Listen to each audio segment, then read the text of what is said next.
On doit 10 gagne combien par mois? 10 millions par mois. Ouais. 1 million de vues sur YouTube là, ça rapporte combien comme ça là? On vient en euros, moi c'est que je peux dire au moins 2 millions d'euros. Ouais, 2 millions. Ah ouais. Combien gagnent les artistes dans le rap? Alors quand on prend le cas de la Côte d'Ivoire, on a Didibé qui dit qu'il donne en 154 millions, il roule dans 154 millions. On a l'artiste, le rappeur Imra aussi qui affiche toutes ses voitures. Donc on a vraiment l'impression que le rap ça rapporte. Et le rap aussi est fait ainsi. Donc c'est un milieu d'égo trip pour ça. Chacun essaie de montrer ce qu'il a. Mais je vais vous choquer dans cette vidéo parce que 90% des artistes rappeurs dans chaque pays en Afrique ici ne s'en sortent pas. Je répète que 90% des artistes rappeurs dans chaque pays en Afrique ici ne s'en sortent pas. Alors pour savoir si un artiste en Afrique ici peut vraiment vivre de sa musique, il faut déjà savoir comment est-ce qu'un artiste rentabilise lorsqu'il fait sortir une œuvre. On va déjà prendre d'abord le cas du streaming. Lorsque j'ai demandé par exemple à ce monsieur combien est-ce que 1 million de vues sur YouTube peut donner à un artiste comme argent, voilà ce qu'il a dit. Avec 1 million de vues, un artiste peut gagner combien comme ça? 2 ou à 1 million. 2 à 1 million comme ça.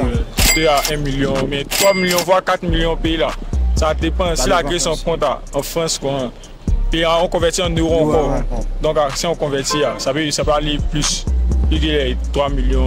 1 million de vues pour toi, ça peut rapporter combien comme ça sur YouTube? 1 million de vues. 500 000 francs. 1 million de vues sur YouTube là, ça peut rapporter combien comme ça là? On vient en euros, moi c'est que je peux dire au moins 2 millions d'euros. Ouais, 2 millions. Ah ouais. Ah, ce qu'il faut savoir avec les réseaux, c'est qu'en Afrique ici, tout ce qui est création de contenu, tout ce qui est en ligne, n'est vraiment pas en faveur des Africains. Quand on prend le cas de Didibé, par exemple, s'il fait 1 million de vues sur YouTube, vous allez penser qu'il a eu beaucoup d'argent. Or, malheureusement, quand tu prends son public, on est d'accord que le public de Didibé, 80% de son public vient de l'Afrique, la Côte d'Ivoire, le Mali, le Burkina, en tout cas la sous-région Afrique de l'Ouest. Donc, malheureusement, la monétisation ne passe pas dans ces pays. Donc, il va vraiment faire beaucoup de vues, mais en termes de gains, il ne va pas faire beaucoup d'argent parce que son public est beaucoup africain. Les réseaux privilégient ceux qui ont des publics européens.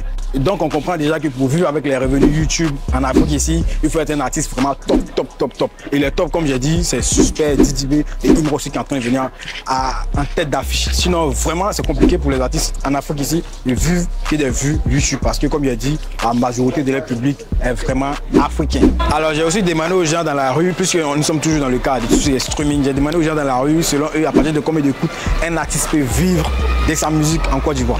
Voilà ce qu'ils ont dit.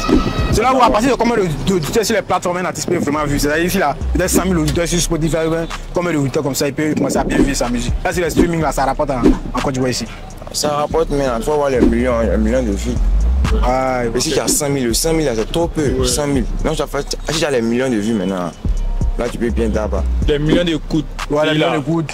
C'est plateforme de musique. Donc ceux qui vont aller écouter ta musique, quoi.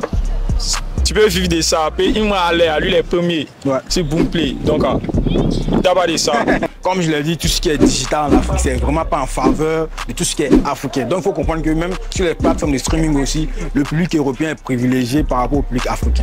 Pour les streaming, il faut comprendre une chose. Ça va dépendre de quel artiste on a fait. Si on a un artiste qui est indépendant, il aura des gains différents d'un artiste qui a signé en major. On est déjà d'accord qu'un artiste qui a signé avec une maison de disques, c'est la maison de disques qui va prendre la grosse part du gâteau. Contrairement à un artiste qui est indépendant, lui, il va prendre beaucoup d'argent parce qu'il est majoritaire, c'est lui. Tout ce qu'il a fait, c'est de distribuer sa musique, donc il est majoritaire si c'est gain. On va prendre l'exemple de ces différentes plateformes de streaming pour voir un peu avec combien les artistes gagnent. Je vais partir à partir de 100 000 écoutes sur chaque plateforme. Pour 100 000 écoutes sur Boomplay, l'artiste peut espérer avoir environ 48 000 francs CFA. Pour 100 000 écoutes sur Spotify, il peut espérer avoir 83 000 francs CFA environ. C'est des sommes pas vraiment exactes, mais c'est environ, comme j'ai dit. Sur Apple Music, 100 000 écoutes peut espérer avoir 282 000 francs CFA pour 100 000 écoutes. Quand tu prends 10 heures, tu peux espérer avoir 313 000 francs. Donc on comprend déjà qu'il faut vraiment être un artiste mainstream pour pouvoir t'en sortir sur les réseaux. On sait déjà combien d'artistes s'en sortent ici en termes de streaming en Afrique ici. Plus précisément en Côte d'Ivoire, on a Didibé, on a Suspect qui s'en sort bien et on a Imra. C'est vraiment les trois artistes qui s'en sortent. Donc on s'imagine déjà les autres, comment est-ce qu'ils s'en sortent avec les streams. Donc c'est vraiment compliqué pour beaucoup d'artistes. Le deuxième moyen pour les artistes de vraiment rentabiliser en Afrique ici et qui est leur meilleur moyen, ce sont les spectacles, les concerts privés. Mais malheureusement, il faut être vraiment un artiste en vogue pour espérer rentabiliser. Comme je l'ai dit, les spectacles c'est en Afrique ici. Donc les gars arrivent vraiment à rentabiliser sur le terrain ici. Et en Côte d'Ivoire ici, les rappeurs qui peuvent remplir des grandes salles, on peut les compter du bout du doigt. Si on enlève Didibé, Suspect, Imra, ça reste qui? Vous voyez que c'est vraiment compliqué, sauf certains artistes qui peuvent faire quelques hits pouvoir espérer tourner un peu dans les boîtes et autres.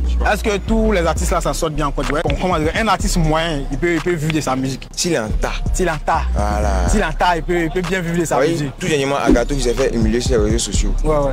Tiens, problème de loyer. Ouais. Moi, c'est lui qui se joue la grosse tête, c'est lui qui clenche tout le monde. Oh, il dort encore chez son papa. Ouais, ça aussi c'est vrai. Le troisième moyen pour les artistes de gagner vraiment de l'argent, c'est les partenariats et être ambassadeur d'une marque.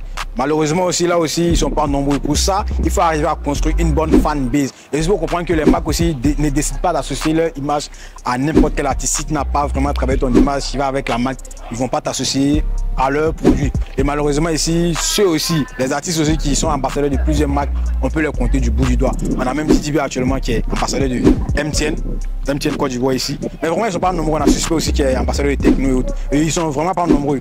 C'est pourquoi j'ai dit c'est vraiment compliqué pour beaucoup d'artistes en Côte d'Ivoire ici de s'en sortir. Parce que pour arriver à avoir des grosses marques comme Orange ou bien MTN comme partenaire, il faut te construire une fanbase de malade. Et pour ça, il n'y a pas beaucoup d'artistes ici qui arrivent à construire vraiment une fanbase solide. Alors le quatrième moyen pour les artistes de vraiment se faire de l'argent à travers leur sortie musicale, on est d'accord que ce sera les produits qui vont essayer de créer autour de leurs personnages. Et ça aussi, il faut être un artiste qui a su vraiment créer un bon personnage et avoir une bonne fanbase pour pouvoir vendre ses produits. En Côte d'Ivoire ici, encore comme je le dis, ceux qui arrivent à le faire, ils sont vraiment pas nombreux. On a Didibé qui vend des boissons. Il a créé une marque de boissons au calamar.